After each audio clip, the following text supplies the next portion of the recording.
Smells like poverty. Let me help you get rid of that smell. At a middle school reunion, I ran into my ex-girlfriend who used to look down on me for being poor. She poured wine on me. Maybe you smell a bit more luxurious now, thanks to the wine. Even though I'm no longer the same person as I was before, her attitude of constantly assuming I'm poor and laughing at me was exhausting. A woman who handed me a handkerchief glared at my ex and said, "He's not poor, you know. He makes $2 million a year. What are you doing?" After that, my ex-girlfriend faced a karmic end. I might consider dating you, James. There was no way I wouldn't be thrilled when Ashley, the most popular girl not just in our class but in the whole school, said that to me. My name is James. I'm just an ordinary boy attending a regular public middle school. If there's anything unusual about me, it's that my parents divorced when I was in elementary school. Now, I live with my mom in a single-parent household, and we don't have much money. My mom works from morning until night. I try to ease her burden by doing what I can myself. I can handle basic housework, and my mom always smiles and says, it helps a lot, when she sees me doing it. In my class, there's Ashley. She's known for being cute and beautiful, and even though she's still a middle schooler, she works as a magazine model. She's popular throughout the school, and many students admire her. Of course, I was one of them. That day, during our monthly seat change, I happened to end up sitting next to Ashley. I was so nervous, to say the least. "So, you're James, right? Nice to meet you." Yeah. I couldn't come up with a better response, so I felt annoyed at myself. But Ashley didn't seem to mind at all. Ashley, who works as a model, sometimes missed classes or arrived late. And when that happened, she often spoke to me because I sit next to her. I would generously share my notes and let her look at my textbooks, and because of that, we started talking more often. Talking to Ashley was really fun and exciting. It goes without saying that I was increasingly drawn to her. One day, it was one of those rare lunchbox days. Normally, my middle school provides lunch, but occasionally, we have to bring our own lunchbox. That day, I woke up early, made my own lunchbox, and was eating it at lunch when Ashley came into the classroom saying, "Hey, everyone." "Hey, Ashley. Did you have a shoot today?" "Yeah, I'm so tired," she said, greeting the girls in the class and sitting next to me. "Wait, where's my school lunch?" she said, looking around. "Ashley, it's lunchbox day, today." "Oh no, I totally forgot. I came here for the school lunch." "You came just for the school lunch?" I laughed as I continued eating my lunch. "Wait, James, your lunch looks delicious." "Really?" "It's just a normal lunch." "Did you make it yourself?" "Yeah." "No way. That's amazing." "Well, it's not that big deal." Ashley said, "Can I have a piece of your omelet?" and without waiting for my permission, she picked it up with her fingers and popped it into her mouth. "Wow, this is so good. James, you have a talent for cooking." "Well, thank you." I was really happy inside, but I got embarrassed and looked away. "I can't cook, so I think people who can are awesome," she said. And started eating the fried chicken I made. "This is amazing too," she said with a bright smile I couldn't look away from. "I might consider dating you, James." With those words, Ashley and I started dating. Before I knew it, Ashley and I were dating, and we finally planned our first date. We planned to go on a classic movie date. The reason was that she said there was a movie she wanted to see. Our meeting time was 11 o'clock, but I was so nervous that I arrived at the meeting place by 10:30. After all, it was my first date with Ashley. I must not mess up today. I kept waiting nervously, and she finally arrived at 11:30, saying, "Sorry, I'm late. It took me a while to do my makeup, sorry." Even though she was late, Ashley looked incredibly stylish and unbelievably cute. She was so stunning that I felt guilty being her date. Shall we head to the movie theater?" "Yeah, let's go." I was so nervous that I kept talking to Ashley, but I don't remember any of the conversation.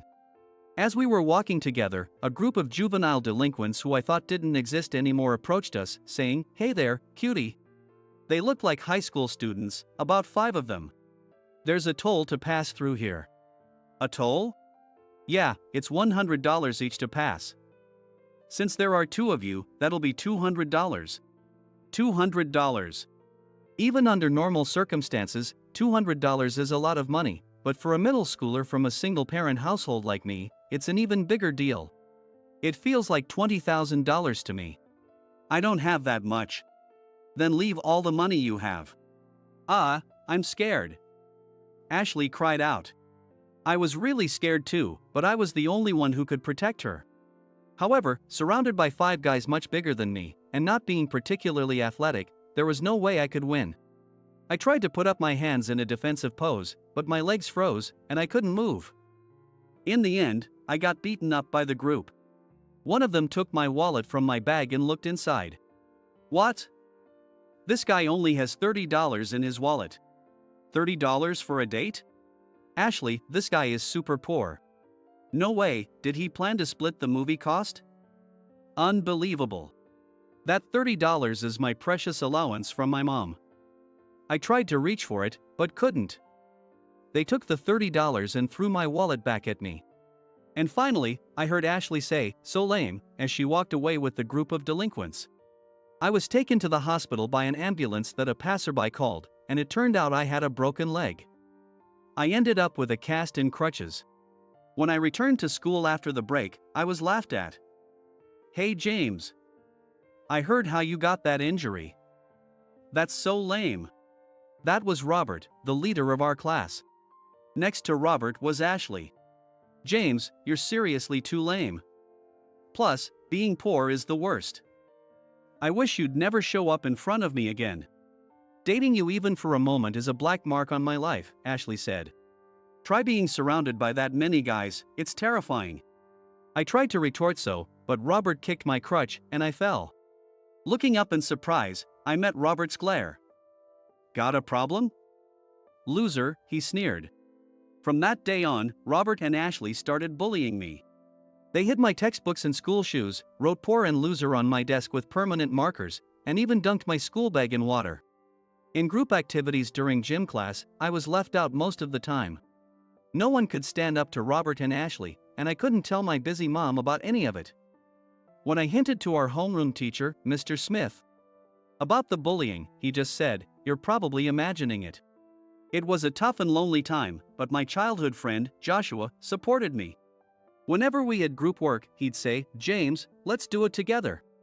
Our class president, Melissa, also stood by me. She'd always scold Robert and his gang, saying, "Aren't you ashamed of yourselves?" and treated me like a normal person. But despite their support, the relentless bullying made me stop going to school regularly. Before long, I couldn't go to school anymore and started spending my days at home.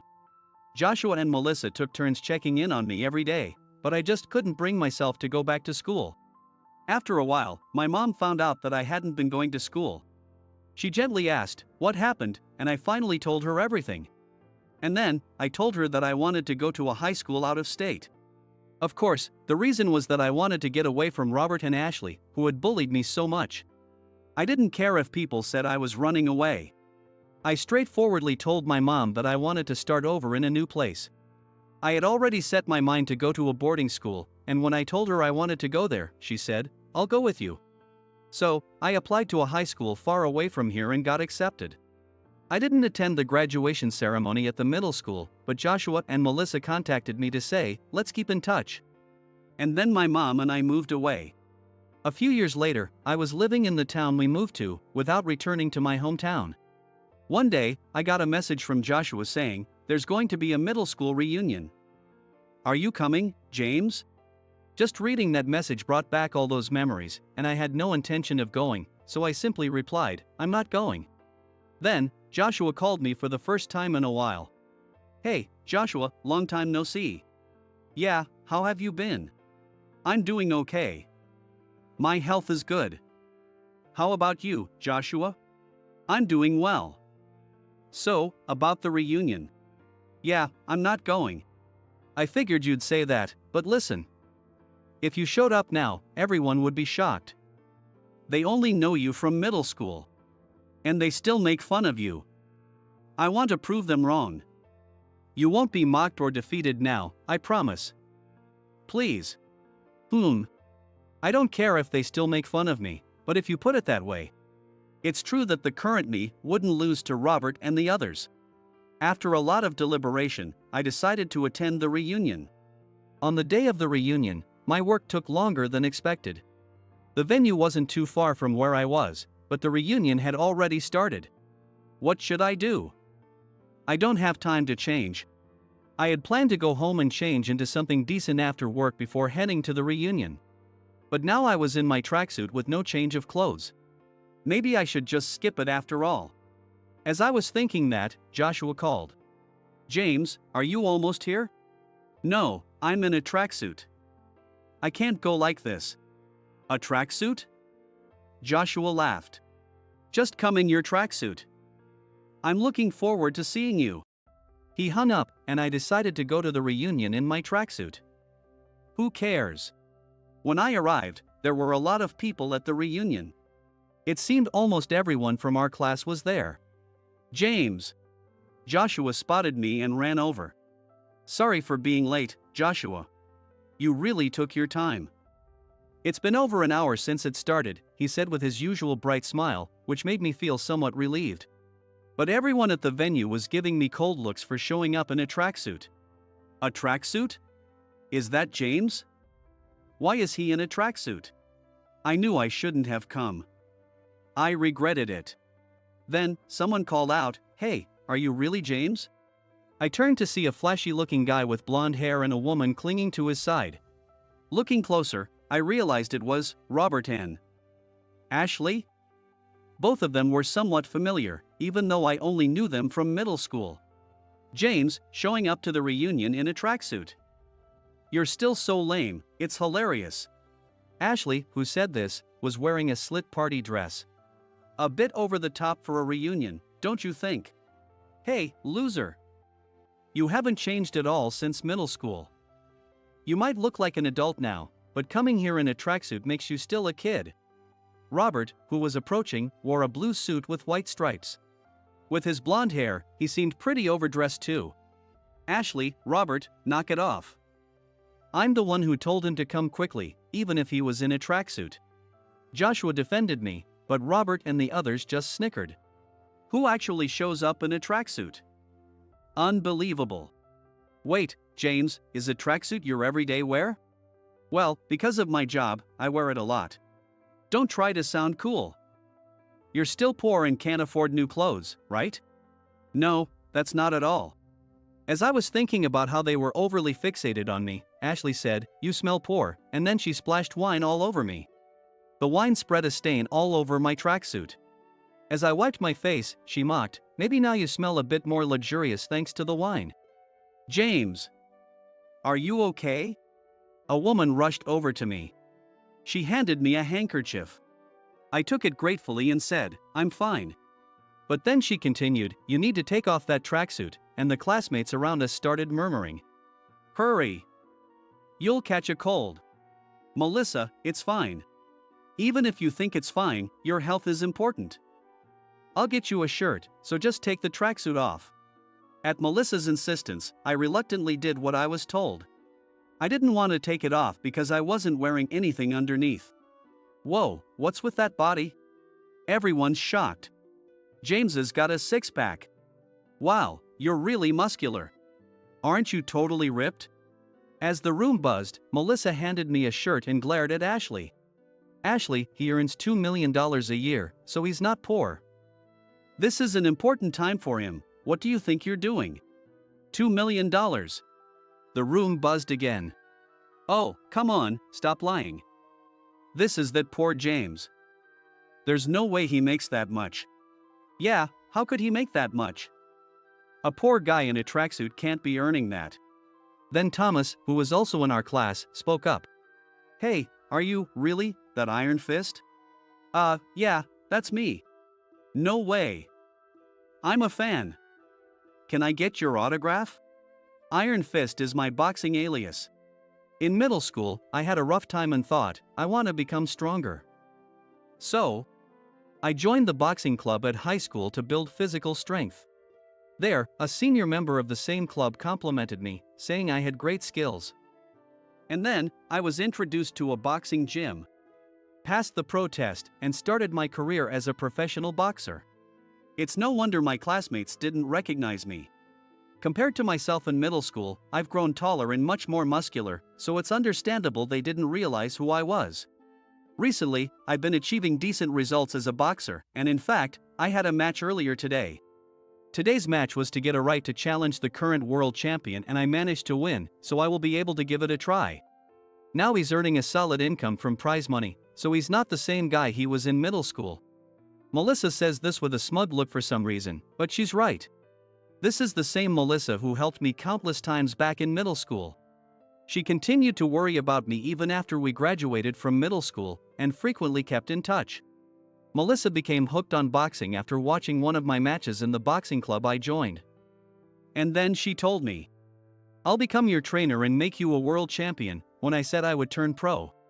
True to her word, Melissa now actively works as my personal trainer. Who's the one stuck in the past?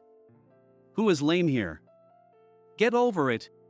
Melissa's loud shout echoed throughout the room. In the now silent venue, the first person to move was Ashley.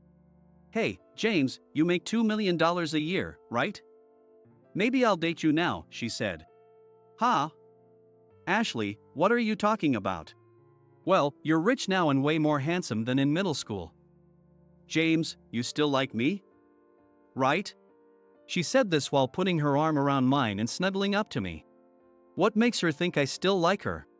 While I was oddly impressed by her audacity, I firmly replied, "No, I'm dating Melissa now." "I don't like you, Ashley." At my words, someone snickered. Laughter rippled through the reunion venue. Ashley, her face red, stormed out, shouting, "I'm leaving," with Robert hurriedly chasing after her. Later, it turned out someone had filmed the whole incident, including Ashley throwing wine on me and cozying up to me once she realized I wasn't poor anymore. The video spread online. Ashley, who was still working as a model, was branded as a villainous model with a terrible personality and couldn't continue her modeling career. Robert, who was running a couple's YouTube channel with Ashley, saw their channel criticized and damaged because of the video's fallout. Eventually, they had to close the channel, and both Robert and Ashley became infamous in a bad way. Their personal information was leaked, and their home addresses were quickly identified, forcing them to stay at home all the time. I never expected them to end up like that. It really is true that you reap what you sow, I thought. Then came the day of my match against the world champion after rigorous training. Thanks to the incident at the reunion, it had become well known among my classmates that I was Iron Fist. Many of my middle school classmates had come to the venue, filling the seats with excitement. My opponent, Jack, was a legendary world champion with an undefeated record in 30 matches. Honestly, I wasn't sure if I could win. I believed our skills were evenly matched. But since I started boxing, my goal has always been to become the world champion. I'm definitely going to win, I thought, slapping my cheeks to pump myself up. The gong sounded, signaling the start of the match. Neither Jack nor I gave an inch, and the fight dragged on to the final 12th round. By the 12th round, our stamina was nearly gone, and both of us were breathing heavily. I had taken a straight punch to the face in the 9th round, barely getting up before the 10 count, but it had left me with significant damage. This is my last chance. The final round began. We both remained unyielding, and neither landed a decisive blow. 1 minute left. I heard Melissa saying, "This is my only chance," I thought, focusing on Jack. By this 12th round, I had figured out Jack's patterns. He favored a right straight punch, but his guard dropped for a split second after throwing it. I had to aim for that opening. 50 seconds left. Melissa's voice came again. I saw Jack's right hand move slightly. He's going for the right straight, I was sure. His glove came at my face with a speed that seemed impossible for the 12th round. I narrowly dodged it and quickly regained my stance. Then, with all my strength, I threw a right straight punch at Jack's face. It hit his face perfectly, and Jack fell down. 5, 6. The champion remained down during the referee's count. "Please, stay down." I was completely exhausted and couldn't go any further. 9, 10. The gong rang out loudly. Did I win? The world champion Jack has been defeated. The new world champion is Iron Fist. Cheers erupted, and I couldn't help but shout, "I did it!" My dream of becoming the world champion had finally come true. An interviewer approached me. "Thank you all for coming from so far away today." The audience erupted in cheers, shouting, "Whoa!" I could see some fans crying as they looked at me. Today, I'd like to share a bit about myself. It might be hard to believe now, but I used to be really weak. I was beaten up by bullies and they took all my money from me. I was truly weak, both physically and mentally. Because of that, I had a tough time in middle school and ended up leaving my hometown for high school to get away. But in high school, I really wanted to change myself. That's when I started boxing. If there's anyone out there who feels like I did, I want to tell you to have a dream. Whether it's becoming a CEO, a soccer player, a teacher, a police officer, or a firefighter, it doesn't matter. Put your hand on your heart and find out what your dream is. And if possible, tell someone about it. I know how it feels to be mocked for your dreams, so you don't have to tell those kinds of people. Just tell someone you trust. And if you don't have anyone, you can even tell me. I promise I won't laugh. Human potential is limitless, and I'll prove that with my life. It doesn't matter where you are now. Just keep reciting that dream every day. I'm not saying that wishing alone will make it come true. Wish for it and do the mundane things every day. That's the only way to achieve something extraordinary. I truly support anyone who chases their dreams. Anyone can change because I did. The frustrations I felt in middle school drove me to become stronger. If you never give up and keep working hard, you can change yourself, and your dreams can come true. If my efforts can prove that, I want to keep striving. With gratitude to everyone who helped me along the way, I vowed to keep working hard. It was only a little while after that, on the day I achieved victory in 2 weight classes, I proposed to Melissa.